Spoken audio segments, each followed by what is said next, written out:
नमस्कार, मैं आपका अपना ब्रजकिशोर तिवारी। आज के इस एपिसोड के माध्यम से मैं आपसे बात करने आया हूँ चिकित्सक और चिकित्सा जगत। सबसे पहले मैं आपको बता दूं कि यहाँ पर बैठकर मैं किसी की आलोचना नहीं करना चाहता और न करूँगा। मेरे इस वीडियो में सिंपल सच्ची बातें होंगी जो आपने भी अनुभव की होंगी, मैंने भी की होंगी। आज कोई भी पेरेंट अगर अपने बच्चे को डॉक्टर बनाना चाहता है तो हर किसी को मालूम है कि मिनिमम 1 करोड़ रुपए वो उसमें इन्वेस्ट करता है। फिर वो एक छोटा सा उसकी डिस्पेंसरी खुलवाता है, हॉस्पिटल खुलवाता है, उसमें भी करोड़ों लगाता है।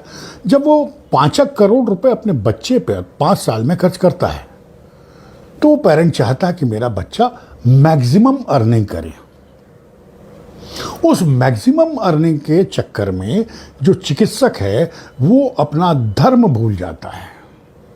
यहां मैं 100% किसी चीज को नहीं बोल रहा कि ऐसा होता है, 80-20 होता होगा, पर मैं 80 से कम नहीं मानता।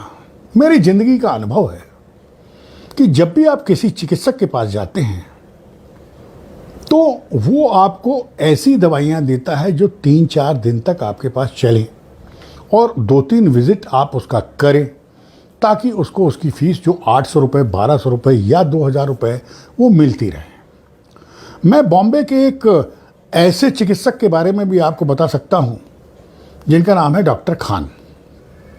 अब मैं ये ज़्यादा रिवील नहीं करूंगा वो कहाँ है क्या नहीं, मेरे घर के आस ही पास है। उनके पास कितना बड़ा भी रोगी चला जाए वो सिर्फ 70 रुपये लेते हैं, जिसमें इंक्लूड दवाई होती है। उससे उस व्यक्ति को 48 आवर्स के अंदर 100% आराम लग ही जाता है। ये मेरा 5 साल का अनुभव है। वो व्यक्ति आपकी नब्ज देखकर, आपको स्टेथोस्कोप से चेक करके, आपकी ऑक्सीजन चेक करके, आपका बीपी चेक करके अगर उसने एक बार दवा दे दी तो 90% जो रोगी होते हैं वो स्वस्थ होकर आते हैं।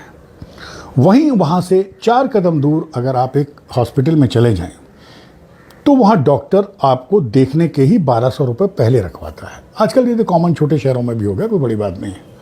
और हमारी मजबूरी होती है, हमारी उतनी कमाई हो या ना हो, हमको उसको उतना पैसा देना होता है। डॉक्टर खान का कहना है कि हम आपको एक बार दवाई दें तो अब आप दोबारा इस रोग के लिए मेरे पास ना आए, स्वस्थ हो जाए। बाकी डॉक्टर्स का कहना होता है कि साहब आप आते रहें। एक्चुअली वो उनकी कस्टमर लिस्ट में इंक्लूड हो जाता है। जैसा कि आप सब जानते हैं कि कोई भी डॉक्टर हो उसको उसके जितने भी टेस्ट वो कराता है उसमें उसको 40% मिलता है, चाहे वो ब्लड टेस्ट हो, एक्सरे हो, ये हो, वो हो, जो भी हो। इतनी अत्यधिक कमाई करने के बाद वो चेहरे से डॉक्टर दिख सकता है पर सीरत से नहीं, शक्ल से दिख सकता है। हर इंसान जानता है कि इसके पास जाना कितना महंगा है, पर उसकी मजबूरी है। यहां मैं चिकित्सकों से एक निवेदन करना चाहता हूं कि क्या आप कुछ प्रतिशत लोगों को भी जिनके पास खाने को नहीं है, आपको मालूम है कि इनको बर्तन भाड़े बेचना पड़ेंगे, जमीन जायदाद बेचना पड़ेगी या कहीं से उधार लेना पड़ेगा, माँ बेटी को भेजना पड़ेगा पैसे लेने के लिए, तब पैसे मिलेंगे। इस स्थिति में लाकर भी पैसे लेना चाहते हैं। प्रभु ने आपको सब कुछ दिया है, आप मर्सिडीज में घूम रहे हैं, करोड़ों अरबों के आपके बंगले हैं, आपके बच्चे फॉरेन में हैं, सब कुछ है आपके पास, तो चैरिटी आप कब करेंगे? 35 साल की उम्र में आप डॉक्टर बने, आज जाके आप 55-60 साल के हैं। कितनी उम्र आपके पास और है? कितना और जी लोगे? आपको मालूम तो है स्वर्ग यही, नर्क यही। और जब तक आप इस दुनिया में नर्क नहीं भोगेंगे तब तक आपकी मृत्यु नहीं होगी। कई बार खुद बच्चे कहते हैं, हे प्रभु हमारे पेरेंट्स को उठा लो, माँ को या बाप को, जो भी, इनको बहुत कष्ट है, इसलिए कहते हैं, नफरत से नहीं कहते हैं। फिर भी वो उनकी मृत्यु नहीं होती। क्यों नहीं होती? उनका कोटा पूरा नहीं होता नर्क का। ये 2 गोलार्ध नहीं बनाए हैं भगवान ने कि ये स्वर्ग है ये नर्क है, ना। यही एक उम्र तक आपको स्वर्ग भोगना है, यही एक उम्र के बाद आपको नर्क भोगना है। तो मेरे मित्र चिकित्सकों, आपसे निवेदन है, जो आपका उचित अमाउंट है वो तो जरूर लें फीस के रूप में, पर इतना मजबूर ना करें इंसान को। आपने देखा होगा कि हॉस्पिटलों में मर जाता है व्यक्ति, उसकी लाशें नहीं देते बगैर पैसे के। इनसे निष्ठुर, इनसे कठोर और इनसे अन्यायी व्यक्ति कोई हो सकता है?